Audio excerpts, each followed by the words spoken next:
Hey, good afternoon, everybody. Hope you're having a great Thursday. We're coming to you live from our office here at Crossroads Community Church. Yesterday, we looked at about Jesus coming to Jesus out of Matthew 11. I'm just going to hit that real quick because I'll be referencing back to it when we go to Luke 8. Jesus told them, "Come to me, all you who are weary and carry heavy burdens, and I'll give you rest." Or come to me, all who are having storms of life, problems, issues, situations that are really overwhelming to you.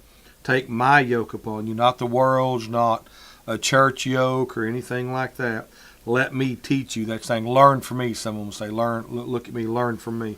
Because I'm humble and gentle at heart. He's not a tyrant. He's not going to beat you down or anything like that. And you will find rest for your souls. And not physical rest. We can take a nap, whatever, and do that. But the rest for that, get a good night's sleep, go on vacation and relax for that.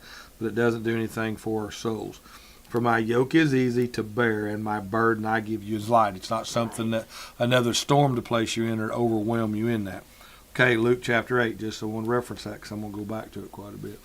One day Jesus said to the disciples, this is Luke chapter 8, verse 22. One day Jesus said to his disciples, "Let's cross." So he's going with them. He didn't say, "You guys go. I'm going with you, cross to the other side." And those storms, what Jesus said, "Come to me." He wants to take that burden too. He wants to carry that weight for you to learn from him. So he said, "Let's cross to the other side of the lake." So they got to the boat and they started out. As they sailed across, Jesus settled down for a nap. So he's tired. He's physically tired, so he's going to take him a little bit of nap here. And then soon a fierce storm came down the lake. Now the storm that we had that hit, when it hit Saturday night? Yeah, Saturday night. Maybe when it hit Saturday night, Sunday morning, yeah, early. they had tracked it, through for waves and stuff. So we kind of had some warning it was coming. I don't think anybody realized it was going to be that bad. No, and we had the not. storms. When was it? Yesterday. Yeah, that one kind of popped up. Golly. We was at the gun store, the gun shop yesterday, getting some supplies and stuff for the camp coming up and things for the church camp. And we come, it kind of pinned us in down there. It's not a long time. It didn't last there as long, and it rained and blew, and it rained for a little bit. Yeah, so those storms, we saw it on the radar. Brian pulled it up on his computer, and we saw it coming. But a lot of times storms in life will hit us, and we didn't. Those guys didn't have radar or NOAA or anything like that. They had no clue. Or weather report. So it hit, and it was fierce. The boat was filling with water, and they were in real danger. The disciples went and woke him up. So Jesus said, "Come to me." They went to him. They went to him and they woke him up. But here's the deal when they went to him. "Master, Master, we're going to drown." Some other translations say, "Do you care that we're not drowning?" We're going to drown. There's also, when Jesus woke up, he rebuked the wind and the raging waves, and suddenly the storm stopped and all was calm. Then he asked them, "Where is your faith?" And that's why he tells us to come to him, because that's where our faith is based, is in him. He said, "Come to me, all who are weary and heavy laden, all who are having big storms in life, and I'll give you rest for your soul." So he said, "Where is your faith? You come and woke me up, but yet you told me we're going to drown." And so he stopped that, and then they were terrified and amazed, said, "Who is this man?" They asked each other when he gives the command, even when the waves obey him. What I would have said, who is this man that brought a calm in my life? Right. Not that he stopped. He stopped the winds and waves, but he said there all was calm. And then when you go to what we read in Matthew, when Jesus speaks and we go to him, all is calm. The storm may still rage, the problem may still be there, but all is calm. And they were terrified, and then when they asked that, they were amazed too as well that the wind and the waves would obey him. But here's the thing, we're going to have wind and waves in our lives. We're going to have storms. Sometimes we know they're coming. Sometimes but they're worse. Sometimes they're just out of the blue, wham, they hit. So, Kelly, what helps you that when the storms come to make sure that your faith stays in the Lord and not in something else or someone else other than the Lord? It takes a lot of prayer during those times, and a lot of times he doesn't calm the storm; he calms his child. So a lot of times it's just him calming me and telling me, "I'm gonna make it through this. I'm gonna be okay. Just keep walking and keep doing what he's asked me to do." And it's just keeping my focus on him and on who he is, and not on my situation, not on the storm, not on anything. I mean, if you've driven, if you are from around here and you have driven around and seen the storm damage, it can be overwhelming. But then I saw what a group of men can do when they focus on helping one another and not on their own accord, on their own thing. They helped so many people. so many people would have still been there. I was overwhelmed with the damage that happened at my parents' place.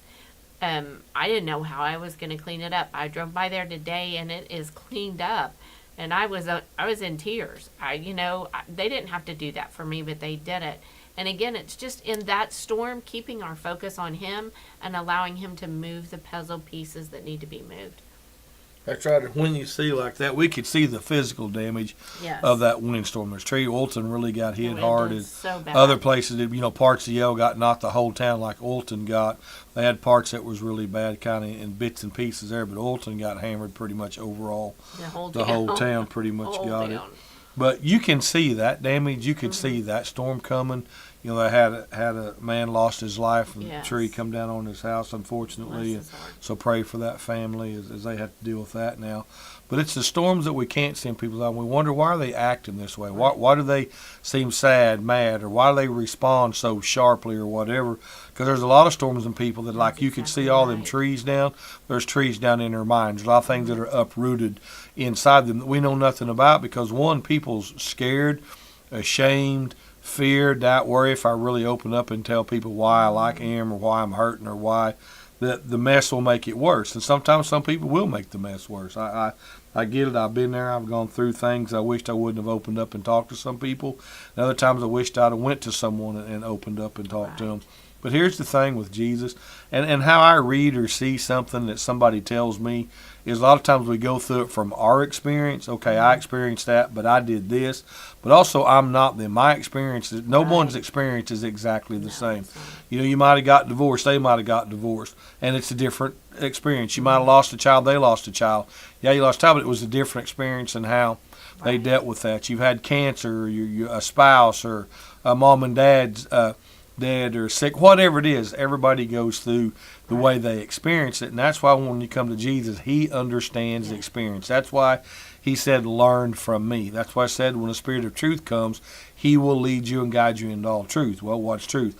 I'm the way, the truth, and the life, what Jesus said. So it all goes back to Him. It doesn't go back to our lineage, doesn't go back to our color of our skin, doesn't go back to anything but Jesus Christ. When you see someone that you know is in a storm, struggling, don't chunk rocks at them and cast stones at them. Sometimes you might need a friend. Don't be an enabler neither. Some of those storms are self-inflicted storms. They created the rough weather that's in their life. But still, send them to Jesus. Say, hey, you know what? Here's the guy in the Son of God that we have the written word. Everybody says, well, Jesus ain't that big a deal. We keep time by Him. Our time that we have now in the year of our Lord 2023, BC, AD, that's all kept time by Him. A lot of people have forgotten that and think, so He's the one that can bring the calm when you come to Him. They went to Him to wake Him up. They were terrified. They thought they was going to die. Jesus spoke calm to the storm, but they didn't have a calm in them or they wouldn't have been terrified and amazed. Right. And so many times we're amazed when we ask God for something He delivers. We're like, oh, wow, that was cool. Instead of just saying, well, I expected that. I believe that. Right. And we'll believe the bad part. I'm never going to be happy. I'm never going to get this. I'm always going to be dumped on by somebody and all of that. Well, when you tell yourself that, that's what you're going to experience more of.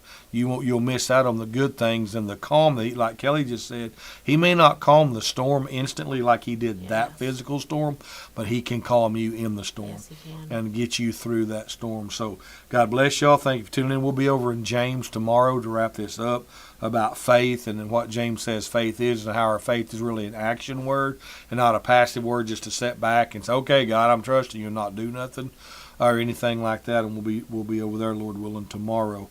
Bible school meeting tonight, right? Yes, at 6. 6 o'clock tonight. They'll be meeting and maybe even working on some Bible school stuff. I don't know. I think we're going to start working on decorations. Okay, so that's coming up on Wednesday the 28th.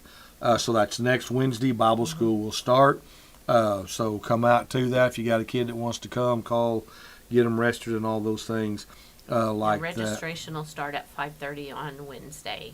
So if you want to come out, or if you'd like to come out at any time and get the registration paper, you're more than welcome to do that. They were supposed to go home with the kids last night. I had them sitting there, and they did not take them. They did not give them to them, so sorry the kids did not get them last night. But we do have registration papers if you would like to come and pick them up at the church. Okay, so we're looking forward to having a great Bible school. Freedom celebration this Saturday night kicks off at 7 o'clock. Yes, That'd be this Saturday, June 24th. Got games, we got hot dogs, we got snow cones. What's the other Cotton thing? candy. Yeah, cotton candy. That's something new. I don't think we've ever had cotton candy. Yes, we have. Oh, we have? Oh yeah, I Okay. made cotton candy one Oh, you year and did? had blue I- all over me. You did? Mm-hmm. So Like our second year, maybe. when okay, we I were at- can't. I don't at know. the I just school. know we've always had hot. Sometimes we've had ice cream. Yes, when we were at the school, we had ice cream because they had an ice cream machine. Right, and then snow cones. And I then don't when we know. moved out here, we don't have the ice cream machine anymore. The ice cream is what everybody likes. Yeah, so everybody liked we're gonna that. There was a big line for the ice cream. Yeah. I remember that. So we'll have snow cones, cotton candy, hot dogs. We'll have water. We'll have Yes. tanks set all around with ice water in it. So you can get, and it's all free of charge. The fireworks Yes. show's free. All those things are free of charge. So just come out, bring your lawn chairs if you got them, or we'll have you parked. You can watch it from your vehicle if you'd like as well. Looks like it's going to be hot, so maybe we'll have a little bit of a breeze. We won't too much wind to jack with the fireworks, but and then they'll shoot the fireworks off about 9:45ish. Right. Give or take on the cloud cover on that on Saturday night. We'll have church, Lord willing, Sunday morning. We're also our safety team will be gathering for on Sunday as well from training after service. So that's going on. Then And next elders week and kicks up deacons will be elders and meeting. deacons meeting as well next Sunday at Sunday. 4 o'clock. Then Bible school kickoff next Wednesday, the 28th, and run through there. And then we'll be into July, and here we go. Man, Then 30 Month is days down. gone. And, yep. And July will click by, and then first part of August, kids be back in school, and here we'll rock on man.